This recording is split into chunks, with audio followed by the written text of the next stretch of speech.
गुरु प्यारी सात संगत जी, आप सभी को राधा स्वामी जी। सात संगत जी, सभी संगत जानती है कि हाल ही में नाभा में बाबा जी के भंडारा हुआ था, जिसमें हजूर जी और बाबा जी दोनों ही गए थे। तो वहां पर बाबा जी सत्संग के बाद किसी अनजान व्यक्ति से मिलने क्यों गए, वह हम इस घटना में जानेंगे। उससे पहले संगत से मेरी एक ही विनती है कि वीडियो के अंत तक वह ज़रूर बने रहें, और संगत के अपने इस चैनल को सब्सक्राइब नहीं किया है तो सब्सक्राइब भी ज़रूर करें जी। साथ संगत जी, पिछले कुछ दिनों में बाबा जी और हजूर जी नाभा में भंडारे पर गए हुए थे। वहाँ की संगत को बाबा जी और हजूर जी ने दर्शन दिए थे।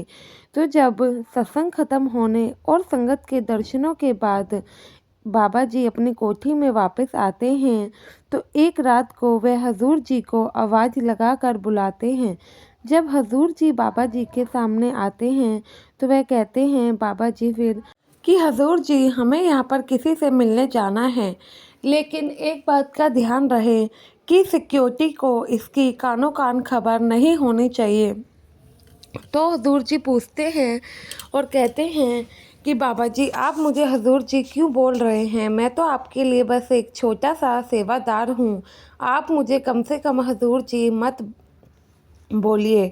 तो बाबा जी कहते हैं कि तुम्हारी यही बात तो है जो तुम्हें औरों से अलग बनाती है, और मुझे पूरा यकीन है जो जिम्मेवारी तुम्हें सौंपी गई है तुम उसे ज़रूर निभाओगे।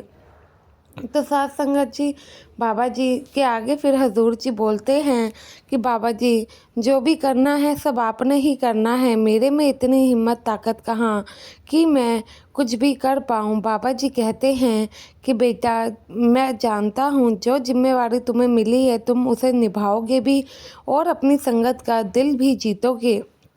तो फिर बाबा जी से हजूर जी कहते हैं कि बाबा जी, हमें जाना कहाँ है, और अगर हम बिना सिक्योरिटी से जाएंगे तो कोई रास्ते में परेशानी हो गई तो फिर हम क्या करेंगे। तो बाबा जी कहते हैं कि तुम मेरे साथ जा रहे हो, तुम्हें किसी भी चीज़ के लिए परेशान होने की कोई ज़रूरत नहीं है। जब तक मैं तुम्हारे साथ हूँ तुम्हें किसी भी परेशानी कोई भी परेशानी तुम्हें नहीं देखनी पड़ेगी। तो साथ संगत जी, हजूर जी कहते हैं कि बाबा जी, वो तो बात सही है, जब तक आप साथ में हैं तो हमें भला किस प्रकार की परेशानी आ ही सकती है। तो फिर हजूर जी पूछते हैं तो बाबा जी कहते हैं कि बस यूं ही जाना है किसी के पास।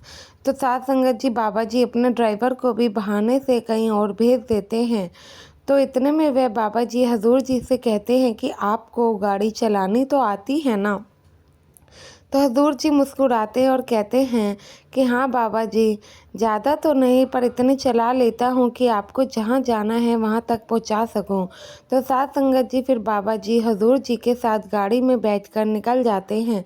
तो हजूर जी बाबा जी से कहते हैं कि बाबा जी, अगर हमें रास्ते में किसी ने पहचान लिया तो बाबा जी कहते हैं कि बेटा, तुम इन सब बातों की चिंता मत करो, जब तक मैं नहीं चाहूँगा कोई भी हमें नहीं पहचानेगा। तो साथ संगत जी, एक अमुक स्थान पर बाबा जी गाड़ी रुकवाते हैं और कहते हैं कि अब गाड़ी को यहीं खड़ी कर दो।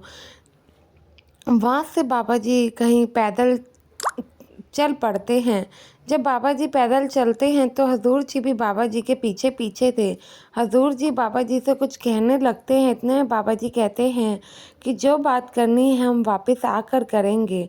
तो बाबा जी आगे आगे चलते हैं, हजूर जी उनके पीछे पीछे। बाबा जी एक तंग गली में चले जाते हैं। तंग गली में कोने का मकान था जहाँ पर बिल्कुल ही अंधेरा छाया हुआ था। यह देखकर हजूर जी भी काफ़ी परेशान हो रहे थे कि बाबा जी इस समय और इस जगह पर करने क्या आए हैं। तो बाबा जी एक घर में घुसते हैं जहाँ पे बहुत ही अंधेरा होता है, और एक सत्संगी अपने भजन सिमरन पर बैठा होता है। तो वह भजन सिमरन पर बैठा होता है तो बाबा जी उसके आगे जाकर खड़े हो जाते हैं। जैसे ही उसको उस सत्संगी लगता है कि उसके सामने कोई खड़ा है, वह आंखें खोलता है तो बाबा जी को देखता है। वह सोच नहीं पाता है कि वह अपने सिमरन में बाबा जी के दर्शन कर रहे हैं या वास्तव में ही बाबा जी वहाँ आए हैं। इतने में उस सत्संगी भाई की चीखें निकल जाती हैं, क्योंकि साथ संगत की जगह ही कुछ सी थी, वहाँ पर रोशनी भी नहीं थी, अंधेरा ही अंधेरा। और ऊपर से वह सत्संगी भाई भजन सिमरन पर बैठा हुआ था। अचानक ऐसे बाबा जी का सामने आना किसी को भी ऐसी सिचुएशन में डाल ही देगा। इतने में हजूर जी कहीं बाहर ही खड़े हो जाते हैं। वह बाहर से ही देख रहे होते हैं। जो वह सत्संगी था वह थोड़ा गरीब था, उसके घर में कुछ भी नहीं था। तो वह बाबा जी को देखता है, तो वह बाबा जी को उसके पास एक टूटी चारपाई थी, उस पर बिठाता है। पहले उस चारपाई पर चादर बिछा देता है, फिर बाबा जी उस पर बैठ जाते हैं। तो वह बाबा जी से कहता है कि बाबा जी आप यहाँ कैसे, और आप मेरे पास इतने गरीब घर में आए हैं, मुझे तो इस बात का यकीन ही नहीं हो रहा है। तो बाबा जी कहते हैं कि बेटा कोई गरीब या अमीर नहीं होता है। तो बाबा जी कहते हैं कि बेटा तुम यहाँ कैसे रहते हो। तो वह कहता है कि बस मैं अपनी भजन सिमरन में खोया रहता हूँ, मुझे दुनियादारी से तो कोई कनेक्शन है नहीं। तो बाबा जी कहते हैं कि बेटा क्या आप अकेले यहाँ रहते हैं। तो वह कहता है कि हाँ मैं अकेला ही रहता हूँ, मेरी शादी हुई थी, पर भजन सिमरन में डूबे रहने के कारण मैं अपने घर गृहस्थी पर ध्यान नहीं देता था, ना ही उन्हें कुछ कमा कर देता था, इसलिए मेरी बीवी बच्चों को लेकर चली गई है। तो साथ संगत जी यह बात सुनकर बाबा जी कहते हैं कि बेटा तुम यहाँ अकेले रहते हो, तुम्हें भूख वगैरह नहीं लगती है क्या। वह कहता है कि बाबा जी जिसे अंदर की भूख हो उसे बाहर की भूख क्या ही लगेगी। साथ संगत जी इतने में बाबा जी कहते हैं कि बेटा तुम कितनी देर भजन सिमरन करते हो। तो वह कहता है कि बाबा जी मैं कभी गिनता नहीं हूँ, ना ही मुझे समय का पता रहता है। तो बाबा जी कहते हैं कि फिर भी तुम अभी कितने दिन से यहाँ पे भजन सिमरन पर बैठे हो। तो वह कहता है कि बाबा जी मैं 3 दिन से भजन सिमरन पर बैठा हूँ। इतने में बाबा जी भी हजूर जी को अपने पास बुला लेते हैं, और वह सत्संगी भाई बाबा जी और हजूर जी के लिए पानी लेने चले जाता है। तो हजूर जी बाबा जी से कहते हैं कि बाबा जी क्या सच में कोई 3 दिन तक भजन सिमरन कर सकता है।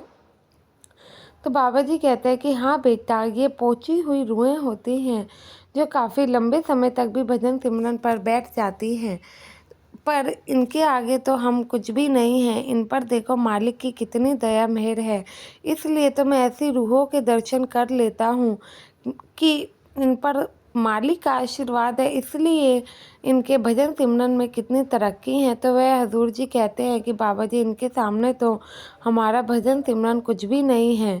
तो बाबा जी कहते हैं कि हाँ बेटा ये तो बात सही है।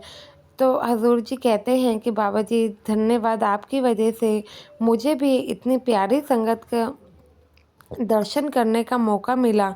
इतने में सत्संगी भाई पानी लेकर आ जाता है। तो बाबा जी कहते हैं कि बेटा तुम भजन सिमरन के अलावा अपने ऊपर भी तो ध्यान दिया करो। वह कहता है कि बाबा जी भजन सिमरन के अलावा मुझे कुछ भी अच्छा नहीं लगता है। तो बाबा जी पानी पीते हैं, और वह भाई कहता है कि 3 दिन से तो मैंने भी कुछ नहीं खाया है, इसलिए घर में कुछ है नहीं, वरना मैं आपके लिए ज़रूर लेकर आता। और वह सत्संगी भाई साइड में दरी बिछाकर बैठ जाता था। तो बाबा जी कहते हैं कि बेटा तुम यहाँ साइड में क्यों बैठ रहे हो, पास में आओ। तो वह कहता है कि बाबा जी आप कहाँ और मैं कहाँ, मुझे तो इस बात का ही यकीन नहीं हो रहा कि आप मुझ जैसे गरीब के हम आए हैं और आप मुझे अपने दर्शन देने यहाँ तक आए हैं। तो बाबा जी कहते हैं कि बेटा हम आपको दर्शन देने नहीं बल्कि आपके दर्शन लेने आए हैं। तो वह गरीब सत्संगी कहता है कि मेरी इतनी हैसियत कहाँ कि कोई भला मेरे दर्शन कर सके। तो साथ संगत जी बाबा जी कहते हैं कि नहीं बेटा आपने भजन सिमरन में बहुत तरक्की की है, और ऐसी रूहों के दर्शन करने तो मैं कहीं पर भी चले जाता हूँ। कोई बात नहीं, अब मालिक तुम पे दया मेहर करेंगे। तो यह कहकर बाबा जी और हजूर जी वहाँ से निकल जाते हैं। हजूर जी कहते हैं कि बाबा जी सच में आपका शुक्र है जो आपने मुझे अपनी इतनी प्यारी प्यारी संगत दी, आपने इतनी प्यारी संगत के दर्शन करने का मुझे मौका दिया। और मैं तो सच में ही निहाल हो गया, वरना मैं तो शायद ऐसे कभी इनके दर्शन कर ही नहीं पाता। तो बाबा जी कहते हैं कि बेटा ऐसे ही तुम्हें अपनी जिम्मेवारी को समझना है, ऐसे ही अपनी संगत के दर्शनों के लिए भी तुम्हें भी जाना होगा और उनका ध्यान भी रखना होगा। तो साथ संगत जी फिर हजूर जी कहते हैं, बाबा जी अगर आपकी दया कृपा रही तो ही मैं ये कर पाऊँगा। साथ संगत जी, आशा है ये वीडियो आप लोगों को अच्छी लगी होगी। वीडियो पसंद आई हो तो लाइक करना और कमेंट में राधा स्वामी लिखना ना भूले। और साथ संगत जी, आपने संगत के अपने इस चैनल को अभी तक सब्सक्राइब नहीं किया है तो सब्सक्राइब जरूर कर लीजिए। गुरु प्यारी साथ संगत जी, आप सभी को राधा स्वामी जी।